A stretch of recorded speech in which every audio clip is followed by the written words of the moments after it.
Welcome back to the channel.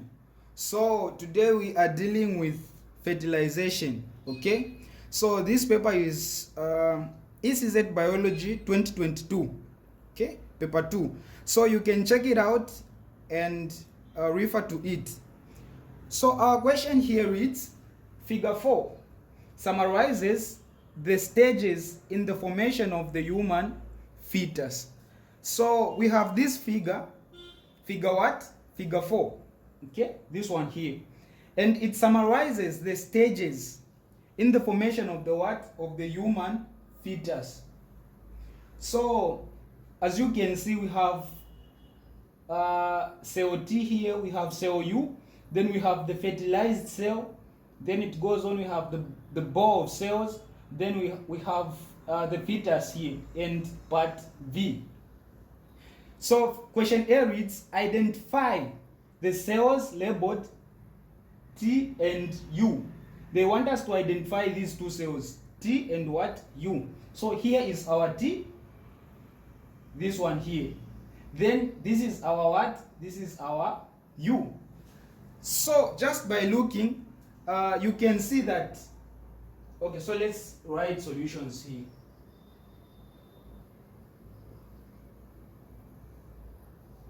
Okay, so A1. Just by looking, you can see that this is a sperm cell. Okay, a sperm cell has the tail, a long tail, and then it has this head. Okay, so a long tail and the head. So this is the what? This is sperm cell.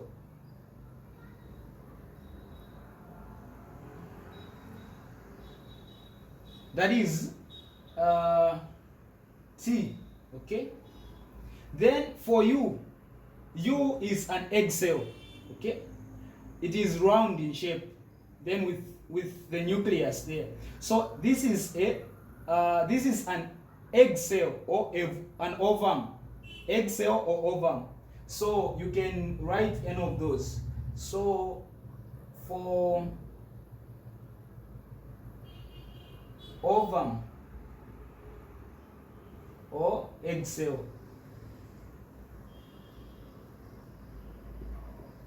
this is what? U. Okay, then we come to question 2. State one way in which cell T and cell U are genetically similar. So this is cell T and this is cell U. How are these cells genetically similar? Okay, they want us to state only one way. So cell T and cell U, both of them have half the number of chromosomes. Okay, they have half the number of chromosomes. So both cell T and U have half the number of chromosomes. Okay, what this means is each cell has a specific number of chromosomes. So we have two types of cells. Okay, in this case we have the somatic cells, and we have the gametes. Okay, so the somatic cells are body cells. All these cells, like the muscle cells, the skin cells, the cells of the liver, all other types of cells, all other types of the body cells are called what? Somatic cells. Then we also have the gametes, the sex cells. Okay, these are the ones now that are responsible to determine the gender or the sex of the what? Of a fetus. So these are the types of cells that we have. So now these body cells or these somatic cells, each cell has a specific number of what? Of chromosomes.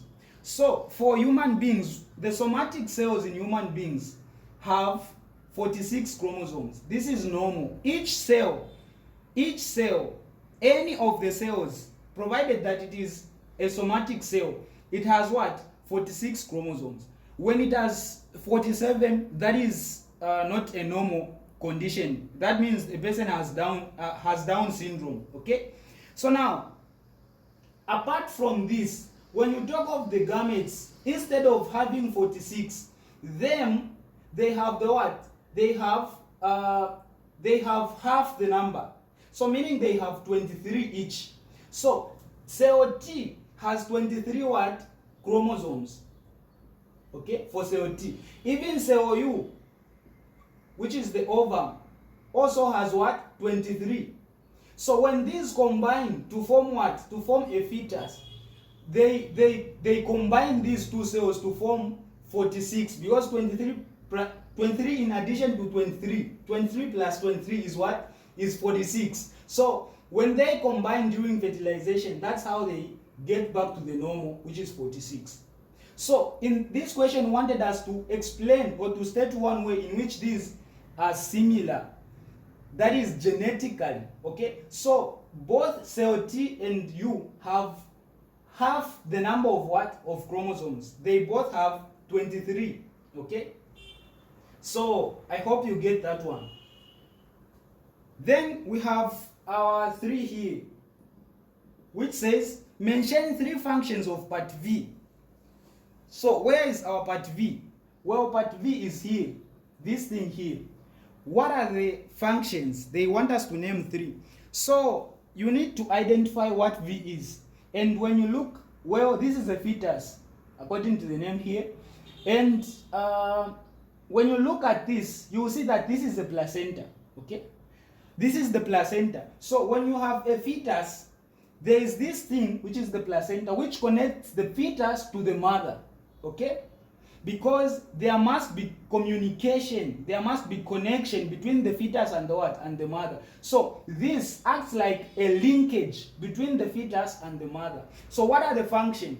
Well, when you understand that, it means now you can state, number 1, it is used to transfer nutrients.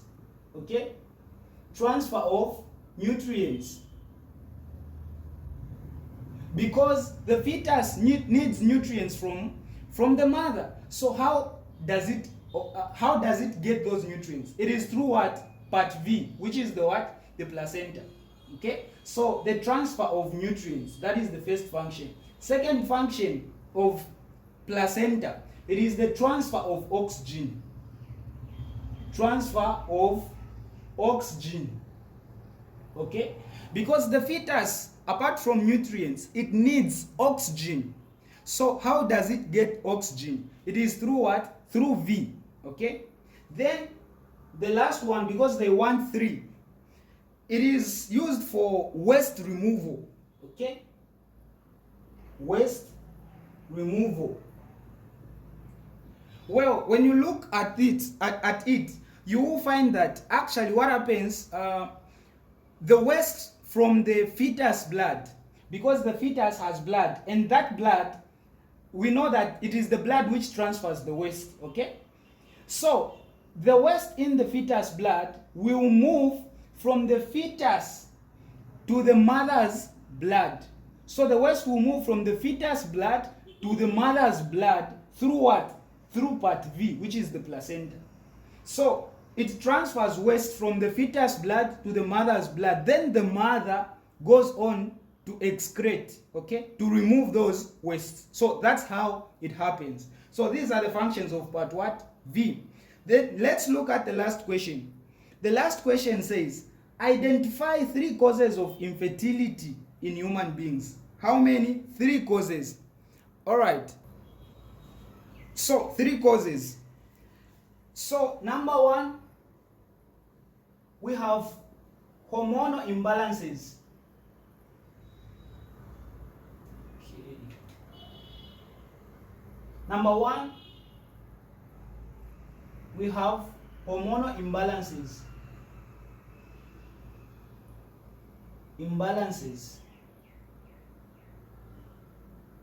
When the hormones are not balanced up, either in males or females, when the hormones are not balanced up, that might lead to what? To infertility. And mainly, for the most part, when the woman has a problem, okay, when the problem is in the female, the chances of infertility increases. Okay, so hormonal imbalances might lead to what? To infertility. Number 2, STIs. STIs, sexual transmitted infections. For example, HIV. When a person has STIs, that might lead to what? Or leads to infertility. Okay, so sexual transmitted infections. Then the last one, the last one that leads to infertility is the blocked fallopian tube.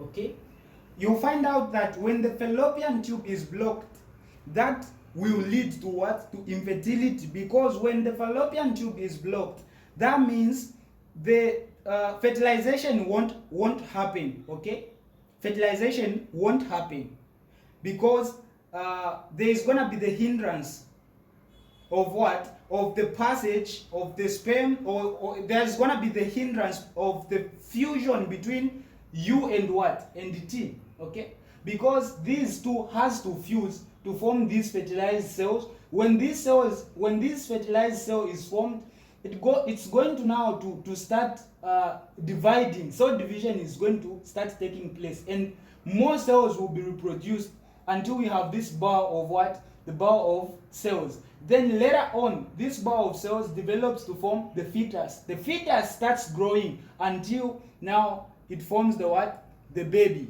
Okay, so that's how it goes. When it starts from these two, the fusion of these two, which is what? Fertilization. Because by definition, that's fertilization. It is the fusion of the male and the female what? Gametes. Okay, when they get fertilized, they form the cell. Then this cell starts division. Okay, it starts cell division. So when the cell starts dividing, it increases, it reproduces itself. When many cells forms, we have this bar of cell. Then later on, the fetus and the baby and the person starts growing. Okay, so that's how it goes. But when the fallopian tube is blocked, it means this fusion of the male and the female gametes will not take place. Okay, so that's it. Hope you've gotten the concepts behind this question, and don't forget to subscribe.